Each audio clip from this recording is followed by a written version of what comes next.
सामान्य भाषा में कहिए तो बमक जाते हैं कि ना बाबा लोगों को राजनीति में नहीं आना चाहिए, बाबा लोगों को राजनीति में हस्तक्षेप नहीं करना चाहिए। कुल मिला के संतों का भारतीय राजनीति में पूरे अतीत से लेकर के और आज तक हमेशा सहयोग निर्देशन रहा है और यह रहेगा। एक लोकतांत्रिक व्यवस्था की जब बात कर रहे हैं तो लोकतांत्रिक व्यवस्था में तो साधु भी आपका नागरिक है, तो उसका भी अधिकार है कि अपना विचार रखेगा, अपना वोट देगा और जो भी कर सकता। दर्शन के अध्येता यायावर और समसामयिक साहित्य में भी अभिरुचि रखने वाले श्री योगेंद्र दास जी, जो पत्र पत्रिकाओं में भी अभिलेख लिखते हैं, कुछ महीने पूर्व नर्मदा दर्शन यात्रा करके आए हैं और अभी हमारे साथ ढाका में मौजूद हैं। इनसे कुछ ज़रूरी संवाद करेंगे। संवाद से पहले मेरा परिचय एलबी शाह और आप शाह न्यूज़ देख रहे हैं। सबसे पहले बहुत बहुत स्वागत है बाबा जी आपका शाह न्यूज़। बहुत बहुत धन्यवाद एलबी शाह जी।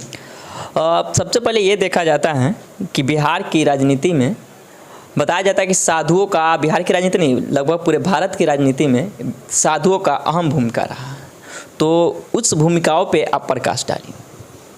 सबसे पहले तो राजनीति और धर्म को समझें दो लाइनों में। जो दीर्घकालिक लोकहित के लिए किया जाने वाला जो कर्म है, भले ही राजनैतिक है, वह राजनीति ही धर्म है। और जो धर्म केवल लोगों को शासित सांगठनिक करने के लिए जो धर्म है वह राजनीति है। तो धर्म और राजनीति का संबंध चोली दामन का संबंध है। हम धर्म को राजनीति से अलग नहीं और राजनीति को धर्म से अलग नहीं कर सकते। वो अलग कर सकते, वो अलग एक विमर्श का विषय है। राजीव गांधी साहब ने एक बार इस पे एक संगोष्ठी रखवाया था कि धर्म की राजनीति या राजनीति का धर्म। तो समसामयिक जो परिस्थितियां हैं वो राजनीति का धर्म नहीं रहा, अब धर्म की राजनीति हो गई। राजनीति का धर्म होना चाहिए। तो साधु संतों की अहम भूमिका रही है भारतीय राजनीति में। ये पौराणिक संदर्भों में भी आप देख सकते हैं हमेशा, लेकिन वो अप्रत्यक्ष रहा, प्रत्यक्ष भी रहा। आज़ादी के आंदोलन में स्वामी सहजानंद सरस्वती जैसे लोग, जिनके शिष्य दिनकर से लेकर के रामवृक्ष बेनीपुरी, जयप्रकाश नारायण लोहिया तक रहे, जिनके वैचारिक शिष्य लोहिया और श्री कृष्ण सिंह ने बिहार और काशी विश्वनाथ, बिहार के देवघर मंदिर में पहली बार 20,000 दलितों का प्रवेश करवाया। ये उनके श्री कृष्ण सिंह वैचारिक शिष्य थे स्वामी सहजानंद सरस्वती का। स्वामी सहजानंद सरस्वती का कार्यक्षेत्र बिहार रहा। ऐसे ही वहाँ राजनारायण जी, क्षमा चाहते हैं, वो जो काशी विश्वनाथ मंदिर में जो दलितों का प्रवेश हुआ वो राजनारायण जी के तत्वाधान में हुआ। तो वो अलग विषय है कि बाद में करपात्री जी ने विश्वनाथ जी का कहा कि मैं प्राण खींच लूँगा और अलग काशी विश्वनाथ का प्रतिष्ठापन कर दिए। वो अलग विषय है, विमर्श का विषय है। लेकिन कुल मिला के संतों का भारतीय राजनीति में पूरे अतीत से लेकर के और आज तक हमेशा सहयोग निर्देशन रहा है और यह रहेगा।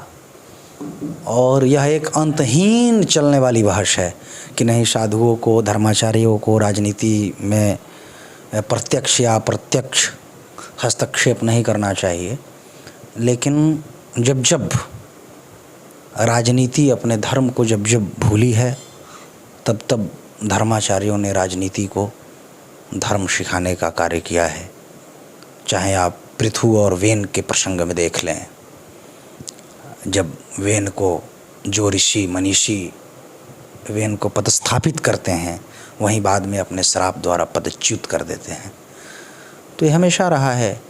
और जब आप एक लोकतांत्रिक व्यवस्था की जब बात कर रहे हैं तो लोकतांत्रिक व्यवस्था में तो साधु भी आपका नागरिक है, तो उसका भी अधिकार है कि अपना विचार रखेगा, अपना वोट देगा और जो भी कर सकता है।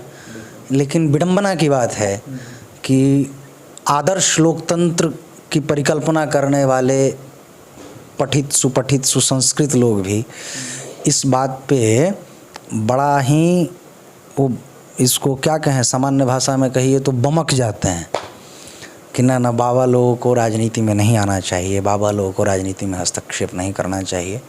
ये खैर उनके विमर्श का विषय हो सकता है, लेकिन मेरे दृष्टि से धर्म और राजनीति का संबंध पुरातन काल से रहा है और ये रहेगा ही, इससे इतर नहीं हो सकता।